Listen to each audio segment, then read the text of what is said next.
Hello and welcome back everyone. मेरा नाम है केशव कुमार और मैं हूं आपका बिजनेस स्टडीज का टीचर। तो फाइनेंशियल मैनेजमेंट पार्ट 1 में हमने उसके मीनिंग और ऑब्जेक्टिव, इंपॉर्टेंस ये सब कुछ समझ लिया था। अब पार्ट बी में इसके हम पढ़ने वाले हैं कि फाइनेंशियल मैनेजमेंट में जो है हमने समझा था कि कैपिटल बजटिंग और कैपिटल स्ट्रक्चर, और मैंने बताया था वर्किंग कैपिटल के बारे में हम पढ़ेंगे। तो जो पहला टॉपिक है वो है कैपिटल स्ट्रक्चर। किसका कैपिटल स्ट्रक्चर? तो कंपनी का कैपिटल स्ट्रक्चर। कैपिटल आपको पता है क्या होता है? एक इनिशियल अमाउंट ऑफ मनी जो कि कंपनी के पार्टनर्स या कंपनी के ओनर्स किसी भी बिजनेस में इन्वेस्ट करते हैं, उसको हम क्या बोलते हैं? इनिशियल कैपिटल या बिगिनिंग कैपिटल। बेसिकली हमने अकाउंट्स में पढ़ा होगा ना, बिगिनिंग कैपिटल है, ये ओपनिंग कैपिटल है, ये क्लोजिंग कैपिटल है।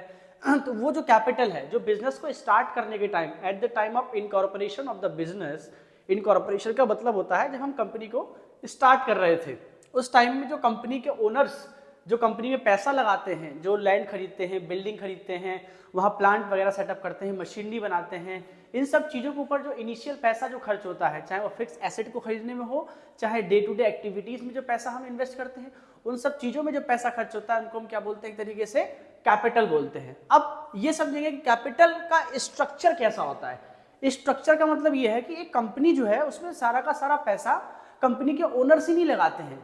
कंपनी कई बार कंपनी जो होती है वो क्या करती है? मार्केट से भी पैसा बोरो करती है, कुछ इन्वेस्टर से पैसा लेती है, कुछ पैसे वो शेयर्स वगैरह इशू करते हैं मार्केट में, तो वहां से उनके पास पैसा आता है। कुछ जो डिवेंचर्स इशू करती है उस डिवेंचर होल्डर्स का पैसा होता है इनके पास। कुछ बैंक से लोन ले लेती है। तो कहीं ना कहीं कंपनी में क्या है? दो तरह की कैपिटल होती है। कैपिटल होती है, एक होती है इक्विटी कैपिटल, जिसमें मतलब शेयर्स, डिवेंचर ये सब आ जाते हैं एक तरीके से, और एक होता है आपका डेब्ट कैपिटल। डेब्ट कैपिटल में क्या आता है? जो कंपनी ने पैसा उधार लिया एक तरीके से। इक्विटी में कौन थे? जो कंपनी के ओनर्स जो पैसा लगा रहे हैं वो इक्विटी है। और डेब्ट कैपिटल में क्या है? जो कंपनी बाहर मार्केट से पैसे जो उधार ले रही है एक तरीके से। तो बेसिकली इन दोनों कैपिटल से या इन दोनों चीजों से मिलकर बनता है कंपनी का एक कैपिटल स्ट्रक्चर। तो जरा अब तो ये तो हिंदी में मीनिंग था सब कुछ जो थोड़ा बहुत समझ में आया हो। अब थोड़ा सा और अच्छे समझ के देखते हैं क्या कह रहा है ये, कि कैपिटल स्ट्रक्चर मींस बता रहा है द प्रोपोर्शन। एक प्रोपोर्शन है, देखो रेशियो एंड प्रोपोर्शन पढ़ा था ना हमने, प्रोपोर्शन दो चीजों के बीच का प्रोपोर्शन। किन दो चीजों के बीच का? वो अब देख रहे हैं, द प्रोपोर्शन ऑफ डेब्ट and equity. The proportion of डेब्ट एंड इक्विटी मतलब डेब्ट मतलब कंपनी में कितना कंपनी ने उधार पैसा लिया है, और कंपनी के इक्विटी मतलब इक्विटी शेयर होल्डर्स का कितना पैसा कंपनी में लगा हुआ है। तो बेसिकली इन दो चीजों के बीच का प्रोपोर्शन, डेब्ट और इक्विटी के बीच का जो प्रोपोर्शन होता है, इसी को हम क्या बोलते हैं? Capital structure of a company. इसका फॉर्मूला भी बिल्कुल ऐसा ही है। कैपिटल स्ट्रक्चर का जो फॉर्मूला है वो भी यही है, capital structure is equal to डेब्ट अपॉन इक्विटी। यहाँ पे डेब्ट क्या है? Basically long term and short term डेब्ट। Basically long term debts 12th में है, सभी को पता होगा। इक्विटी क्या है? देखो इक्विटी एक तरीके से क्या था? Share holders fund. इक्विटी क्या है? शेयर होल्डर्स फंड एक तरीके से। हमने ये पढ़ा है, ये हमने डेब्ट इक्विटी रेशियो पढ़ा हुआ क्लास 12th में। जब हम अकाउंटिंग रेशियोज पढ़ रहे होंगे, आप लोग अभी अपने पढ़ा होगा, तो डेब्ट इक्विटी रेशियो वहां पे था। वहां फॉर्मूला क्या था? डेब्ट अपॉन इक्विटी। तो सेम वही है, capital structure is equal to डेब्ट अपॉन इक्विटी एक तरीके से। ठीक है ना? अब फिर से एक बार अच्छे से समझो। In other words capital structure represent दिखाता है द प्रोपोर्शन। प्रोपोर्शन किसके बीच? डेब्ट कैपिटल की, कंपनी के पास कितना डेब्ट कैपिटल है, मतलब कंपनी ने कितना उधार पैसा लिया है, ठीक है, अपने डे टू डे एक्टिविटीज के लिए या अपने ऑपरेशंस के लिए, और कंपनी के पास कितना इक्विटी कैपिटल है। इन दो चीजों से मिलकर बनता है क्या? कंपनी का कैपिटल स्ट्रक्चर बेसिकली। ठीक है ना? अब ये समझेंगे कि डेब्ट कैपिटल और इक्विटी कैपिटल के बीच में जो प्रोपोर्शन है उसमें फायदा किसमें होता है, नुकसान किसमें होता है, कौन ज्यादा रिस्की है, कौन ज्यादा रिस्की नहीं है बेसिकली। ठीक है ना? तो चलो ये तो आपको समझ में आया होगा कि कैपिटल स्ट्रक्चर क्या होता है। तो basically capital structure means a proportion between डेब्ट कैपिटल एंड इक्विटी कैपिटल। यहाँ डेब्ट कैपिटल कौन सा है? जो कंपनी किसी भी बाहर से, आउटसाइडर से कंपनी पैसे जो बोरो करती है उसको हम बोलते हैं डेब्ट कैपिटल। और इक्विटी कैपिटल क्या होता है? जो कंपनी के ओनर्स या कंपनी के शेयर होल्डर्स या कंपनी के प्रोपराइटर्स जो कंपनी में पैसा इन्वेस्ट करते हैं उसको हम बोलते हैं इक्विटी कैपिटल। तो कैपिटल स्ट्रक्चर डिफाइंस एक तरीके से द प्रोपोर्शन बिटवीन डेब्ट capital and equity capital is called capital structure. एक तरीके से इन दोनों के बीच का क्या है? प्रोपोर्शन ही बताता है किसको? कैपिटल स्ट्रक्चर को। ठीक, चलिए नेक्स्ट बहुत सिंपल सा डेफिनेशन था, आसानी से समझ जाओगे। नेक्स्ट देखो, मैंने बोला था ना इन दोनों के बीच का थोड़ा डिफरेंस समझेंगे कि किस में ज्यादा फायदा है, किस में ज्यादा नुकसान है। तो ये कह रहा है वो, अब दूसरा क्या है, देखो कैपिटल स्ट्रक्चर में हम ये चीज भी पढ़ते हैं एक तरीके से कि कंपनी ये प्लान करती है कि किस तरह का कैपिटल कंपनी के लिए ज्यादा प्रॉफिटेबल है।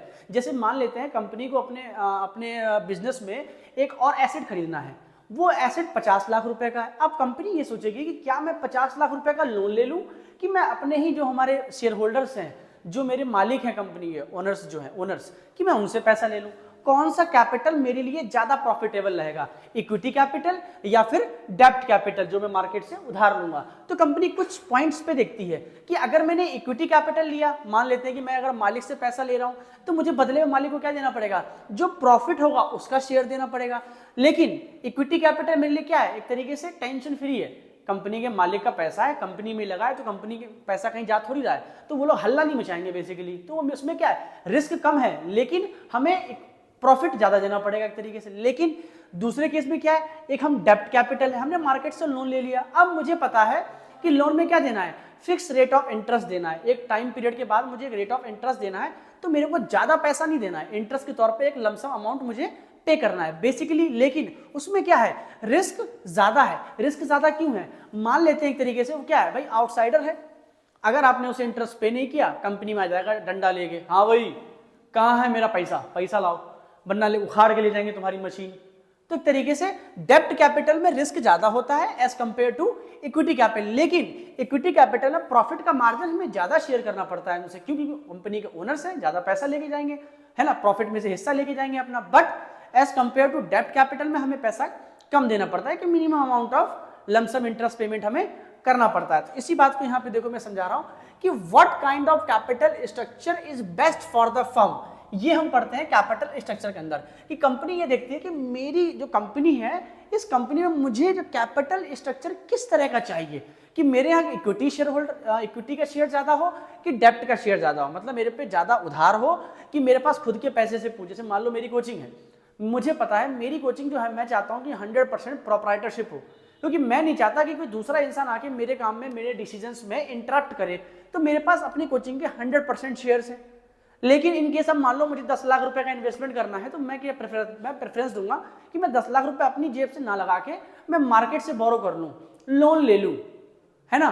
तो तरीके से वो मुझे डिसाइड करना है कि which type of structure is good for our company, our organization. Next कह रहा है the capital structure should be such which increases the value of equity। Capital structure मेरा इस तरीके का हो कंपनी का, जो कंपनी की वैल्यू इंक्रीज करे। किसकी वैल्यू इंक्रीज करे, इक्विटी की वैल्यू। इक्विटी मतलब कंपनी में इक्विटी जो शेयर्स है उसकी वैल्यू को इंक्रीज करें। एंड और मैक्सिमाइज द वेल्थ, मैक्सिमाइज करे वेल्थ। किसकी वेल्थ भाई, एक बात बताओ, मान लेते हैं कंपनी का मालिक कौन होता है, इक्विटी शेयर होल्डर। अब अगर इक्विटी की वैल्यू बढ़ेगी, मान लेते हैं इक्विटी शेयर्स की वैल्यू बढ़ेगी, तो किसको फायदा होगा, कंपनी के ओनर्स को, क्योंकि उनके शेयर्स की वैल्यू बढ़ रही है ना, एक तरीके से उनकी वेल्थ और ज्यादा बढ़ जाएगी। जो फाइनेंशियल जो मैनेजमेंट है उसका जो एक और जो मेन मोटिव है वो क्या है, वेल्थ मैक्सिमाइजेशन, प्रॉफिट मैक्सिमाइजेशन। मैंने आपको बताया था रोल ऑफ फाइनेंशियल मैनेजमेंट में हमने क्या पढ़ा था, प्रॉफिट मैक्सिमाइजेशन और वेल्थ मैक्सिमाइजेशन। तो कैपिटल स्ट्रक्चर में भी बता रहा है ये इक्विटी शेयर होल्डर से क्या कर रहा है, वेल्थ को मैक्सिमाइज कर रहा है, वेल्थ को बढ़ा रहा है। क्यों, क्योंकि अगर ये इक्विटी शेयर की वैल्यू बढ़ाएगा तो इनडायरेक्टली किसकी वैल्यू बढ़ रही है, इक्विटी शेयर होल्डर्स की वैल्यू बढ़ रही है, तो उनकी वेल्थ भी बढ़ रही है। नेक्स्ट कह रहा है कि डेब्ट एंड इक्विटी डिफर्स। क्यों, दोनों भाई डिफरेंट है, जाहिर सी बात है। इन कॉस्ट में डिफरेंट है दोनों, कैसे, एंड रिस्क, दोनों में कॉस्ट और रिस्क डिफरेंट है, कैसे, एज डेब्ट इन्वॉल्व्स लेस कॉस्ट। देखो भाई डेब्ट कैपिटल जो होता है आसानी से आप उधार ले लेते हो, ठीक है, but it is risky, very risky securities. क्यों, अभी मैंने आपको बताया था भैया आप मार्केट से पैसा उधार लोगे, टाइम पे नहीं चुकाओगे, मारने के लिए चले आएंगे तुमसे, तुम्हारा सामान जब्त कर लेंगे आके। कार मान लो आपने लोन पे कार ले ली, ठीक है, अब वो क्या है भैया आपने ईएमआई पे नहीं करी, कार उठा के आपकी वो ले जाने वाले हैं। तो कहीं ना कहीं डेब्ट कैपिटल कॉस्टली तो नहीं है पर रिस्क ही ज्यादा है। लेकिन दूसरा वाला क्या है, and expenses, but these are safe securities from companies point of view. लेकिन क्या है, एक तरीके से डेब्ट कैपिटल सेफ ज्यादा है। क्यों बताइए, क्यों ज्यादा सेफ है, एक तरीके से डेब्ट कैपिटल जो है वो सेफ क्यों है बताइए। अगर आप सही से समझो, फिर से देखो जरा एक बार, कह रहा है कि डेब्ट and equity differs in cost and डेब्ट capital involve less cost but it is very risky securities where eight equity are expensive. देखो ये देखो समझो, एक बार मैं फिर से बता दे रहा हूं, यहाँ पे डेब्ट और इक्विटी के बीच में देखो क्या है। डेब्ट, दो चीजों के बीच का डिफरेंस पढ़ेंगे। देखो रिस्की कौन सा है पहले ये देखते हैं ना, यहां लिख दे रहा हूं रिस्की, रिस्की इसको मिटा दे रहे हैं, यहाँ पे समझ में नहीं आ रहा है ये रिस्की कौन सा है। रिस्की देखो क्या है, ये ज्यादा रिस्की है, ये, अरे भैया मिट जाओ देखो जो डेब्ट कैपिटल है वो रिस्की ज्यादा है, ये एरो का साइन मतलब रिस्की ज्यादा है, बट वो कॉस्ट कैसी है उसकी, कम है। लेकिन वही इक्विटी कैपिटल जो है वो रिस्की कम है बट उसकी कॉस्ट एक्सपेंसिव है। तो ये हो गया रिलेशनशिप इसके बीच, ये समझ लो।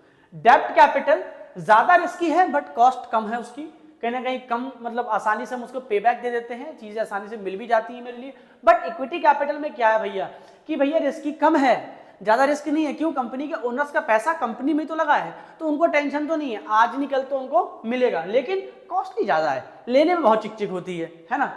चलिए नेक्स्ट, ये देखो ये शॉर्टकट है, पढ़ लेना अच्छे से। नेक्स्ट जो कह रहा है कि what are the factors which affects the capital structure, वो कौन कौन से फैक्टर हैं एक तरीके से जो कि इफेक्ट करते हैं capital structure of a company की। तो देखो नंबर 1 फैक्टर जो है वो है कैश फ्लो स्टेटमेंट या कैश फ्लो पोजीशन। हम सबने देखो क्लास 12 अकाउंटेंसी में पढ़ा है कैश फ्लो स्टेटमेंट। अब देखो कैश फ्लो स्टेटमेंट क्या था, the inflow and outflow of cash and cash equivalent, मतलब कैश एंड कैश इक्विवेलेंट जैसी जो चीज है हमारे पास, उसका इनफ्लो और आउटफ्लो जो है वो फैक्टर अफेक्ट करता है कैपिटल स्ट्रक्चर को। जाहिर सी बात है भैया, कंपनी में कितना पैसा आया कितना पैसा गया ये डायरेक्टली किसको अफेक्ट करेगा, कंपनी के कैपिटल के स्ट्रक्चर को। इसमें तो कोई समझने वाली बात है नहीं। ठीक, next interest coverage ratio. Interest coverage ratio ये आपसे कह रहा है एक तरीके से कि आप कितने टाइम में कि आपने अगर किसी से पैसा डेब्ट कैपिटल लिया है तो कितने टाइम पीरियड में आप उस पैसे को रिटर्न कर दे रहे हो, इंटरेस्ट आप कितने टाइम में रिकवर कर ले रहे हो एक तरीके से। टैक्स रेट कि भाई देखो ये सारे पॉइंट हैं, इसको आपको ज्यादा ना डिक्टेट नहीं करना है। इसमें क्या है वो आपसे सिर्फ फैक्टर्स पूछेगा, एक 1 लाइनर्स हैं। देखो मैंने इतने फैक्टर्स लिख दिए हैं कि आप अगर चाहोगे, अगर लॉन्ग आंसर भी अगर आपका आता है तो आप आसानी से 12 फैक्टर्स हैं, ये 12 फैक्टर आप अगर एक लाइन से लिख भी दोगे ना, अगर 1 लाइनर्स कि कैश फ्लो स्टेटमेंट, ठीक है, affect the capital structure of a company, it regulates the inflow and outflow of the cash and cash equivalent, ठीक है, फिर इंटरेस्ट कवरेज रेशियो, फिर देखो टैक्स रेट। देखो टैक्स रेट जितना ज्यादा होगा कहीं ना कहीं क्या है, उतना ही ज्यादा क्या होगा, आपके पैसा ज्यादा आपको पे करना पड़ेगा, तो उतना ज्यादा आपको क्या, देखो पैसा जा रहा है ना आपके पास से, अगर पैसा आएगा तो भी कैपिटल स्ट्रक्चर अफेक्ट होगा, पैसा जाएगा तो भी कैपिटल स्ट्रक्चर अफेक्ट होगा। सिंपल सी बात है, सोचो आपको कोई सामान लेना है, अगर वो सामान महंगा मिलेगा तो भी आपके जेब से पैसा जाएगा, सस्ता मिलेगा तो जेब में पैसा आएगा, कहीं ना कहीं आपके जेब पे इफेक्ट पड़ेगा। तो ऐसे ही यहाँ भी कैपिटल स्ट्रक्चर के ऊपर इफेक्ट तो पड़ेगा। नेक्स्ट, रिटर्न ऑन इक्विटी, कि जो इक्विटी है, जो इक्विटी शेयर होल्डर्स हैं, उनको कितने टाइम में रिटर्न मिल रहा है, उनको कितने टाइम में पे बैक मिल रहा है, उनको टाइम पे डिविडेंड मिल रहा है नहीं मिल रहा है, ये सारी चीजें किसको अफेक्ट करेंगी, कैपिटल स्ट्रक्चर को। रिस्क कंसिडरेशन, कि जो पैसा हमने उठाया है मार्केट से, अगर डेब्ट कैपिटल है तो ज्यादा रिस्की है, अगर इक्विटी कैपिटल है तो कम रिस्की है। तो रिस्क का इन्वॉल्वमेंट देखते हैं कि किस टाइप के कैपिटल को हम ले रहे हैं, उसमें कितना रिस्क इन्वॉल्व्ड है। Next, flotation cost. अब सर ये फ्लोटेशन कॉस्ट बहुत अजीब चीज है, इसलिए देखो मैंने इसको अच्छे से लिख भी दिया यहाँ पे क्या होता है, और ये पूछा जाता है अक्सर कि फ्लोटेशन कॉस्ट क्या होती है। तो फ्लोटेशन कॉस्ट होती है बेसिकली द एडवर्टाइजमेंट एक्सपेंस, या वो सारे एक्सपेंसेस जैसे कि आपने टीवी में ऐड दिया, आपने न्यूज़पेपर में ऐड दिया, आपने मैगजीन में ऐड दिया, आपने ब्रोकर को कमीशन दिया, तो ये वो सारे खर्चे होते हैं, वो सारे एडवर्टाइजमेंट एक्सपेंसेस होते हैं जो कि हम at the time of debenture जब हम इशू करते हैं मार्केट में, तो जो हम खर्चे करते हैं, जो हम प्रिलिमिनरी एक्सपेंसेस करते हैं at the time of issuing the debenture, उसे हम कहते हैं फ्लोटेशन कॉस्ट।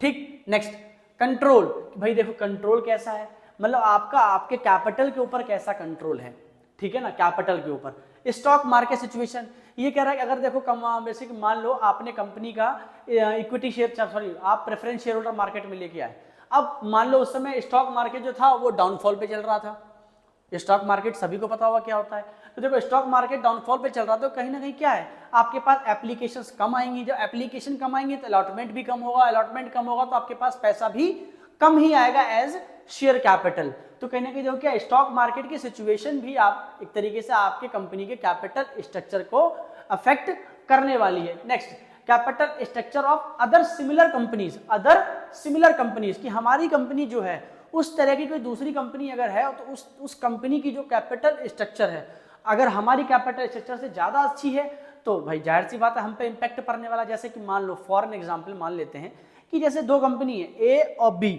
एक कंपनी है उसमें भी बॉयलर है, बी कंपनी है उसमें भी बॉयलर है। बॉयलर मतलब जिससे मतलब हम स्टीम वगैरह बनाते हैं, प्रेशर क्रिएट करते हैं जिससे मशीन्स वगैरह ऑपरेट होती हैं। अब मान लो बॉयलर है, बॉयलर में क्या आग लगाई जाती है, उसमें जलावन होता है, ठीक है। तो भाई अगर आप उसमें जलावन डालते हो, वुड कटिंग वगैरह हम डालते हैं उसमें, तो मान लो कि जलावन वाले का पेमेंट देना है आपको, तो ये कंपनी ए है वो टाइम पे पेमेंट दे रही है, कंपनी बी है वो 15 दिन में पेमेंट दे रही है। तो मुझे एक बात बताओ किस कंपनी को ज्यादा फायदा होने वाला है इन फ्यूचर, किसकी क्रेडिटेबिलिटी ज्यादा अच्छी होगी? भाई जाहिर सी बात है कंपनी ए की। क्यों? क्योंकि वो एक तरीके से उसमें रिटर्न ऑन इन्वेस्टमेंट तुरंत है कि भाई सामने वाला बंदा जलावन डाल रहा है, अब पे बैक क्या है उसको 2 से 3 दिन में उसको उसका पैसा मिल जाता है। लेकिन वही कंपनी बी है वो 15 से 20 दिन या 1 महीने या 2 महीने ले रही है। तो कहीं ना कहीं इसकी क्रेडिटेबिलिटी ज्यादा अच्छी है मार्केट में as compare to part company B. तो ये है कुछ एग्जाम्पल की जब वो हर चीज आपका पेमेंट स्ट्रक्चर, अदर कंपनी के साथ आपका रिलेशन है ना, क्रेडिटर्स को पेमेंट आप जो दे रहे हो उसका मीटिंग, मतलब आपने जो कमिटमेंट दिया था क्रेडिटर को उस टाइम पे पेमेंट दे रहे हो नहीं दे रहे हो, तो ये सारी चीजें, ठीक है, कंपनी के रेगुलेशंस, ठीक है, गवर्नमेंट के rules and regulations, cost of debenture, cost of डेब्ट, किस कॉस्ट पे आप ले रहे हो, कितने रेट ऑफ इंटरेस्ट पे आप ले रहे हो एक तरीके से, है ना।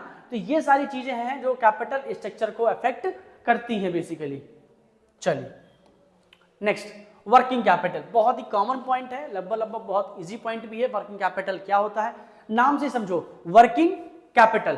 कैपिटल आपको पता है क्या होता है, वर्किंग का मतलब क्या है, देखो वर्किंग आईएनजी लग रहा है, तो एक तरीके से डे टू डे एक्टिविटी में जो चीज चल रही है, डे टू डे एक्टिविटी में जो बिजनेस हम रन करते हैं, उस बिजनेस के रनिंग के लिए जो हमें डे टू डे एक्टिविटी में जो पैसा चाहिए होता है उसको हम बोलते हैं वर्किंग कैपिटल। एक तरीके से क्या होता है, मैं आपको एक डेफिनेशन बता दे रहा हूं, excess of current asset over current liability. एक तरीके से आपके पास जो करंट एसेट है, जैसे कि आपके पास कैश है, डेटर है, एक तरीके से वो सारी current asset which are quickly convertible into the cash within an accounting year, वो एसेट्स जो 1 साल के अंदर में आपके पास कैश में कन्वर्ट हो जाएंगी, जिससे आप लायबिलिटीज का पेमेंट टाइम पे कर सको। कौन सी लायबिलिटीज? करंट लायबिलिटीज का पेमेंट, उसको हम बोलते हैं वर्किंग कैपिटल। एक तरीके से excess of current asset over current liability, इसका फॉर्मूला होता है working capital equal to current asset minus current liability. Working capital देखो 2 तरह का होता है, ग्रॉस वर्किंग कैपिटल, एक होता है नेट वर्किंग कैपिटल। अब समझो ग्रॉस वर्किंग कैपिटल क्या होता है, ग्रॉस वर्किंग कैपिटल वो सम टोटल ऑफ कैपिटल, वो सारा पैसा जो आपने करंट एसेट्स को बेच के लेके आए हो आप, या आपके पास sum total of current asset जो है, जैसे मान लो आपके पास 5 करंट एसेट है, डेटर है, स्टॉक है, इन्वेंट्री है, ठीक है, कैश है, कैश इन हैंड बैंक में है, ठीक है, प्रीपेड एक्सपेंसेस हैं, ये सब क्या है हमारे करंट एसेट्स हैं एक तरीके से। तो ये सब सम टोटल जो 1 लाख रुपए है, अभी आपने लायबिलिटीज का पेमेंट नहीं करना है आपको, तो सिर्फ करंट एसेट का जो सम टोटल है उसको हम बोलते हैं एक तरीके से क्या, gross working capital, total of working capital एक तरीके से। लेकिन जब हम उसी टोटल ऑफ वर्किंग कैपिटल में से अगर हम करंट एसेट का पेमेंट कर दें, क्रेडिटर्स को पैसा दे दें 20,000 रुपए, तो 1 लाख रुपए था, आपने 20,000 रुपए क्रेडिटर का पेमेंट कर दिया, तो आपके पास कितने रुपए बचे, 80,000 बचे। तो वो जो 80,000 है that amount is called net working capital, वो नेट वर्किंग कैपिटल है। एक तरीके से ग्रॉस में से आपने एक्सपेंसेस को माइनस कर लिया, जैसे कि हम प्रॉफिट एंड लॉस अकाउंट में करते थे ना, ग्रॉस प्रॉफिट में से इनडायरेक्ट एक्सपेंसेस को हम माइनस करते थे तो हमारा क्या आता था, नेट प्रॉफिट। तो वैसे ही हमारा यहाँ पे अगर हम ग्रॉस वर्किंग कैपिटल में से अपने जो भी एक्सपेंसेस हैं उसको माइनस कर देंगे, एक्सपेंस मतलब करंट लायबिलिटीज को, ठीक है, तो हमारा आ जाता है नेट वर्किंग कैपिटल। तो देखो वर्किंग कैपिटल कौन सा अमाउंट ऑफ कैपिटल है, एक तरीके से ये वो कैपिटल है जो हर कंपनी अपने डे टू डे दिन, हर रोज, कहते हैं ना रोजमर्रा की जिंदगी में जो पैसा कंपनी खर्च करती है हर रोज, उसको हम बोलते हैं वर्किंग कैपिटल। ठीक, पूरा बता दिया मैंने अच्छे से। नेक्स्ट देखो 2 तरह का वर्किंग कैपिटल थी, ग्रॉस और नेट, ये मैंने अभी आपको अच्छे से बता दिया। It refers to all the investment, जो भी टोटल पैसा है जो करंट एसेट में है टोटल, उसको हम बोलते हैं ग्रॉस वर्किंग कैपिटल, जैसे ही आप उसमें से लायबिलिटीज का पेमेंट कर देते हो तो क्या बनता है, नेट वर्किंग कैपिटल। नेक्स्ट कह रहा है factors affecting the working capital. अब वो कौन कौन से फैक्टर हैं जो वर्किंग कैपिटल को अफेक्ट करते हैं, तो जाहिर सी बात है देखो वो सारे फैक्टर्स जो कहीं ना कहीं कैपिटल स्ट्रक्चर को भी अफेक्ट करते हैं वही क्या हो सकते हैं, यहां भी आ सकते हैं, इन केस अगर आपको पेपर में याद नहीं रहता है तो। लेकिन अगर याद रहेगा तो ये बहुत अच्छे हैं। ये देखो 10 लिखे हैं मैंने पॉइंट, इनफ है एक तरीके से आपके लिए। नेचर ऑफ बिजनेस, बिजनेस किस तरह का है, किस टाइप ऑफ किस तरह की कंपनी है, क्या वहां पे वर्किंग कैपिटल की रिक्वायरमेंट ज्यादा है डे टू डे में या नहीं है, कम है तो ओके, ज्यादा है तो आपको ज्यादा amount of working capital company में हर वक्त रखना पड़ेगा। स्केल ऑफ ऑपरेशन, कितनी बड़ी कंपनी है, साइज क्या है उस कंपनी का, ये सारी चीजें वर्किंग कैपिटल को अफेक्ट करने वाली हैं। Size of business operation, seasonal factor, अगर मान लो कि जैसे आपकी कंपनी क्लोथिंग इंडस्ट्री है, टेक्सटाइल इंडस्ट्री है, तो टाइम टू टाइम आपको चेंज करना पड़ेगा, fashion change, technology change, machine change, pattern change, trend change, तो ये सारी चीजें जब चेंज होंगी तो आपको नई टेक्नोलॉजी लानी पड़ेगी, उसके लिए आपको ज्यादा वर्किंग कैपिटल चाहिए।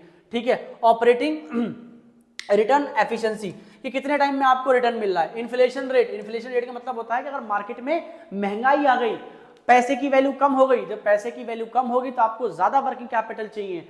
ठीक है, जाहिर सी बात है, मान लो जैसे कि ये पार्ट ऑफ मशीनरी है, जैसे मेरा मान लो ये कंपनी है, मेरी ये कंपनी है, एक मशीन है, ठीक है, अब मैं इसको इससे इस्तेमाल कर रहा हूं तो मेरे को ये 10 रुपए मिल रही थी, मेरे को ये जो पेन है, ये डिजिटल पेन जो है ये 10 रुपए मिलता था पहले, लेकिन due to inflation in the market अब ये पेन 100 रुपए का हो गया, तो जाहिर सी बात है मेरा ये वर्किंग कैपिटल के ऊपर इफेक्ट डालेगा। क्यों, अगर नेक्स्ट टाइम जब मैं ये खरीदने जाऊंगा तो मुझे 10 रुपए की जगह कितना देना पड़ेगा, 100 रुपीज देना पड़ेगा, तो कहीं ना कहीं वो जो एक्स्ट्रा 92 रुपीज है that will affect my working capital. Next growth prospectus, company का ग्रोथ प्रोस्पेक्टस कैसा है, कंपनी कितना ज्यादा ग्रोथ प्रोस्पेक्टिव है नहीं है, ज्यादा इन्वेस्टमेंट कर रही है, ज्यादा ऐड कर रही है, ज्यादा मार्केटिंग में पैसा खर्च कर रही है, लेटेस्ट टेक्नोलॉजीज ला रही है, वर्कमैन कंपनसेशन रिजर्व फंड अच्छा बना रही है, इन्वेस्टमेंट फ्लक्चुएशन रिजर्व बना रही है कंपनीज, है ना, बिल्डिंग्स बड़ी बड़ी बना रही है, सोसाइटीज बना रही है, हॉस्पिटल्स बना रही है, तो कहने की क्या है उसका ग्रॉस प्रोस्पेक्टस कैसा है, ये सारी चीजें वर्किंग कैपिटल को अफेक्ट करने वाली है। लेवल ऑफ कंपटीशन, कंपनी का कंपटीशन लेवल कैसा है,